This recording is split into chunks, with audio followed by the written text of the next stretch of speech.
Olá, meus queridos amigos, muito boa noite. Muito boa noite, muito boa noite para todos vocês. Começando, gente, com muito carinho, mais uma pílula noturna do nosso amado Evangelho. Luz e paz para você nessa terça-feira. Alegria para o seu coração. Nunca é demais lembrar. Para participar, entra no site institutonamastê.com.br. Manda sua pergunta aqui para a gente, tá bom? Gente, tem uma pergunta hoje que eu acho que diz respeito a muitas pessoas que nos escutam sobre educação religiosa para os filhos. Pessoas questionando como agir com crianças e principalmente adolescentes e até filhos adultos que se rejeitam a frequentar igrejas ou religiões, enfim, porque querem seguir o seu caminho espiritual, frustrando a expectativa dos pais, que querem que eles tenham fé, que querem que eles sigam um caminho, né, que a princípio os pais julgam ser mais correto. Bem, nossa visão a respeito. Gente, a primeira coisa que a gente tem que ter em mente é que os nossos filhos são seres eternos, né? E eles não são nossos filhos, eles estão nossos filhos. Na verdade, nossos filhos, eu posso falar bem disso também, porque eu estou na mesma faixa do que todos vocês, né? São filhos de Deus. Eu também tenho filhos, mas eles estão meus filhos, são filhos de Deus. Do mesmo jeito que você está filho do seu pai e da sua mãe, ou esteve, né? Se os seus pais já desencarnaram, mas nós somos filhos de Deus. O que isso quer dizer? Significa, gente, que nós estamos construindo o nosso livre-arbítrio dia após dia, momento após momento, através da nossa jornada evolutiva. E o mais importante na educação espiritual dos nossos filhos é exatamente isso: é que os filhos possam seguir um caminho que faça sentido para suas vidas e para suas almas. E muitas vezes, meus amigos, por mais que nos doa no coração, e eu sei que às vezes isso nos dói muito, esse caminho não vai ser o caminho que a gente quer. Muitas vezes você reza e eles não vão querer rezar com você. Você agradece pela comida, eles podem achar isso uma bobagem. Você pode chamá-los para meditar, eles podem achar que você está perdendo tempo. Você pode convidar seus filhos para ir a uma igreja, uma casa espírita, eles podem achar que isso é uma coisa desnecessária, porque religião é uma grande loucura, né? Criada pela mente humana para lidar com a sua falibilidade. É o papo que muitos irmãos nossos têm. Olha, uma coisa que eu tenho aprendido é que muito mais importante do que ser religioso é ser espiritual. E o fato de uma pessoa não necessariamente seguir uma religião não quer dizer que ela não seja espiritual. E no final das contas é a única coisa que vale, viu? Porque, vou te dar um exemplo simples. Muitas pessoas aqui no Brasil são altamente religiosas, vão às igrejas de todas as ordens, mas são uma hipocrisia generalizada. Vai dizer que não. Vem defeito nos correligionários, vem defeito em quem vai na igreja. Gente que vai na igreja no culto ou na missa está mais preocupado com a roupa que o fulano do lado está usando, a roupa que o pastor está utilizando, não é? As falas se o padre disse certo, se não disse certo. Um monte de gente que adora falar mal da vida dos outros, vai no centro para prestar atenção em defeito dos palestrantes, do que necessariamente porque está interessado em se auto-melhorar. Ué, isso tem um nome, hipocrisia. Jesus falava dos hipócritas desde a época da vida dele, né? Da vinda dele até nós, que eram pessoas que também conheciam da religião, mas não a vivenciavam.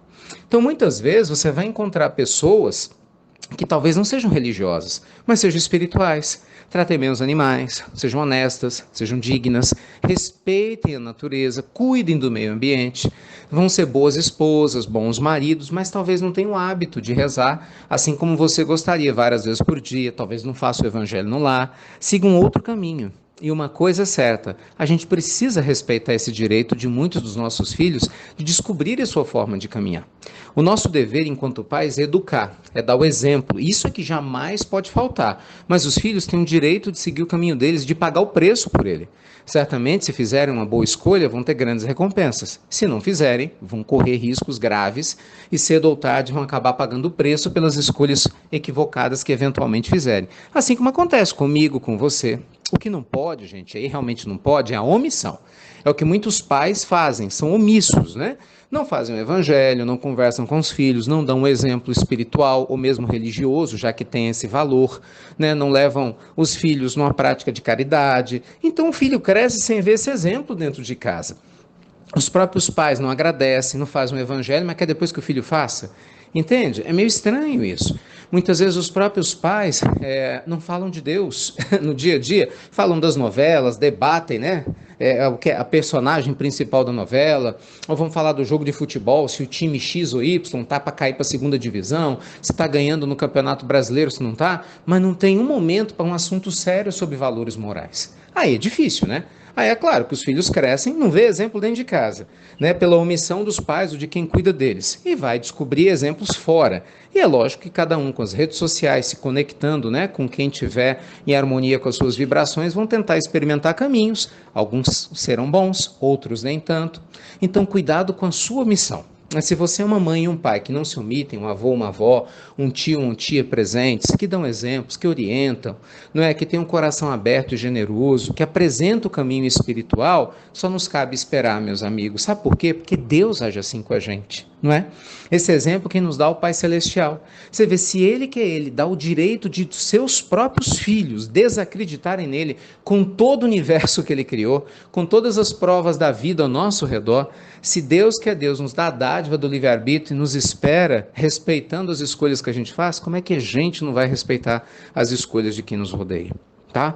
Então que Deus abençoe a todos vocês, lembrando que a única coisa que eu que sou pai, você que é mãe ou é pai também pode fazer, é dar o nosso exemplo, que acredite, é muito, porque muitos de nós sequer fazem isso, e deixar que o tempo e consequentemente o amor que emane da nossa alma e principalmente a sabedoria que vai vir das experiências que nossos filhos vão vivenciar, possam torná-los mais espirituais à medida que o tempo passe, sendo que se isso vai acontecer com eles sendo ou não religiosos, isso só realmente o tempo vai dizer. Mas o importante é que sejam seres humanos de bem, para que quando desencarnarem possam olhar para a sua jornada e descobrir que, independente de terem tido a crença certa ou não na continuidade da vida, pelo menos tenham realmente vivido uma existência que vale a pena, com dignidade, né, da forma como poderia ter sido vivenciada.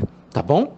Um beijo grande em vossas almas. Não desistam de rezar pelos filhos, de dar os exemplos, certo? Jamais desista de fazer o que lhe cabe fazer, principalmente se for criança e adolescente, porque aí é nossa obrigação estar lá junto com eles, porque eles dormem na sua casa, comem da sua comida, então tem que, no mínimo, durante um tempo, rezar com você, no mínimo, estar junto com você em alguns deveres. Mas lembre-se, isso é só seu exemplo e sua semeadura, porque no final das contas, é eles que vão escolher o caminho que vão seguir. Viu? Que Deus te proteja e abençoe. Luz e paz, e você já sabe. Obrigado por compartilhar as pílulas do nosso amado Evangelho. E até breve, meus queridos amigos. Até muito, muito breve.